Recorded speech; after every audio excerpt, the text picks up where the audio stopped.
If you keep trying to be calm but still snap at small things, if you meditate but still feel angry, if you tell yourself to stay positive but still spiral into overthinking or go emotionally numb, this is not a discipline problem and it's not a personality flaw.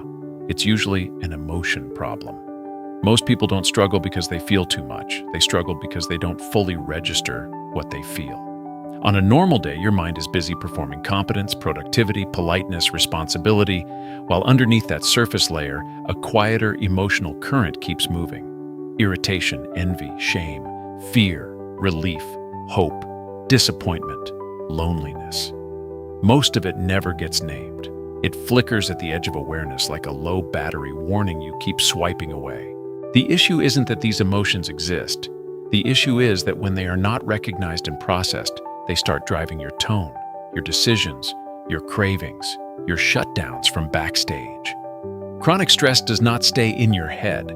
Psychological research and clinical observations consistently show that prolonged stress affects multiple systems in the body, including cardiovascular, muscular, endocrine, and nervous functioning. And when that stress remains unprocessed, it contributes to sleep disturbance, irritability, anxiety symptoms, and reduced emotional resilience. So instead of trying to become calmer, kinder, or more spiritual on the surface, what if the real skill is learning to identify and move emotion through the nervous system safely? Before we go further, pause for 10 seconds. Put one hand on your chest and one on your stomach. Take a slow inhale through your nose and an even slower exhale. Now ask yourself quietly and honestly, what am I feeling right now beneath my thoughts? Not what you think you should feel, not what would make you look mature, not what fits your self-image. What are you actually feeling? Most people miss their real emotions for two reasons. First, the emotion clashes with who they believe they are. You might feel angry at someone you love, jealous of a close friend, resentful in a role where you are supposed to feel grateful, sad when you are expected to be practical. Because those emotions contradict your identity, your mind pushes them out of awareness to protect your self-concept. Second, life moves too fast. Your nervous system is bombarded by notifications, expectations, comparisons, deadlines, noise, and emotional signals stack on top of each other with no space to sort them. When emotions are not named and metabolized, they don't disappear. They leak out sideways as vague anxiety, chronic irritability, doom scrolling, overreacting to minor triggers, or the familiar sentence, "I don't know what's wrong with me." A small trigger creates a huge response, not because you are unstable, but because something older and heavier was already there. I learned this in a very personal way. A few years ago, I was sitting in my therapist's office, describing a conflict with someone I cared deeply about. I don't remember every detail now, but I remember believing her anger toward me was irrational and unfair. As I told the story, I could feel heat in my chest and tension in my jaw. And even while explaining how unreasonable she had been, I was still angry. Trying to be mature, trying to be spiritual, drawing from years of meditation and compassion practice, I said, in situations like this, all I can do is try to love her more. My therapist cut me off and said, "That's useless." It felt like being struck by a Zen master's stick. I was stunned. He looked at me and asked a simple question. "What's wrong with being angry?" That moment stayed with me because it exposed something subtle and common. Many of us try to replace anger with love before we have actually allowed ourselves to feel the anger. We use compassion as a bypass, not because we are fake, but because we are afraid of what anger might mean about us. But anger itself is not automatically a problem. Unrecognized anger is. Neuroscience helps explain why. Research on affect labeling shows that when people put their emotional experience into words, activity in threat-related brain regions like the amygdala decreases while areas involved in regulation and meaning-making become more active. In practical terms, when you can say, "I feel anxious" or "I feel hurt," instead of simply acting anxious or defensive, your brain shifts from raw alarm into organized processing. Clarity reduces threat. So the goal is not to eliminate negative emotions. It is to identify them accurately, experience them safely, and allow them to move. Here is a structured 15-minute daily reset designed to do exactly that. Step 1. Set the scene. Choose a quiet space with minimal stimulation. Dim light helps signal safety to the nervous system. Have a pen and paper nearby. This is not about journaling beautifully. It is about slowing down enough to notice what you have been outrunning. Step 2. Ask the core question. Close your eyes if possible and ask slowly, what am I feeling right now?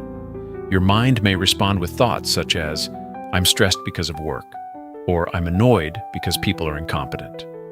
That's normal. Gently ask again, what emotion is underneath that thought? Pick one, even if you are uncertain: anxious, irritated, ashamed, lonely, overwhelmed, numb, disappointed, resentful. Guessing is better than avoiding. Step 3. Increase precision. Vague labels keep emotions diffuse.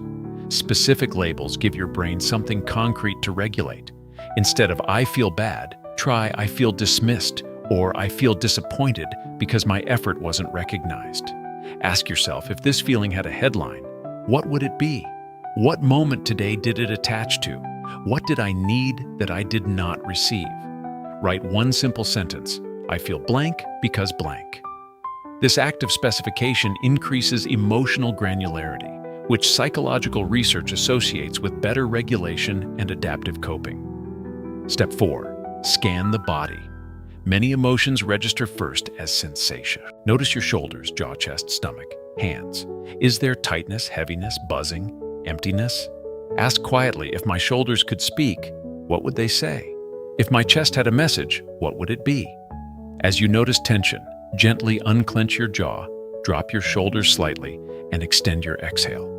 This small shift supports parasympathetic activation and increases physiological safety, making emotional processing easier. Step 5. Look for the younger part. Sometimes beneath today's irritation is an older fear of rejection, an old memory of being overlooked, a belief that you are not enough. Instead of criticizing yourself, ask, what part of me is hurting? What does it need right now? Often the answer is simple: rest, reassurance, honesty, protection, a boundary. Write one line. What I needed today was wako. This is not indulgence, it is self-awareness. Step 6. Safely release the energy. Emotions are patterns of activation in the nervous system. Anxiety often involves increased arousal. Anger mobilizes energy, sadness lowers activation. Match the release to the state. If anxious, breathe slowly with longer exhales for 1 to 2 minutes. If angry, engage in brief, strong movements such as fast stair climbing or push-ups to discharge activation safely. If sad, allow tears if they come or write one honest paragraph you will never send.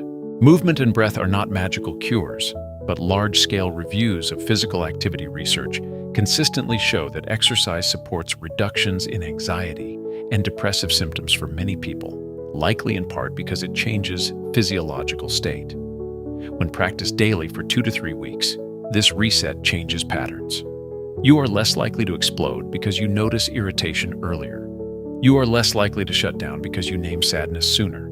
You sleep better because rumination decreases when emotions are acknowledged rather than suppressed. You communicate more clearly because you understand what you are actually reacting to. You become clearly angry instead of chronically irritable, clearly sad instead of vaguely miserable, clearly anxious instead of constantly on edge. 3 common mistakes to avoid: trying to perform the routine perfectly, forcing immediate clarity, and judging yourself for what you discover. Emotions are not moral failures, they are signals. If you find anger, it may indicate a crossed boundary. If you find sadness, it may indicate something mattered. We live in a time when mental health strain is widespread, and many people are functioning on the surface while internally overloaded.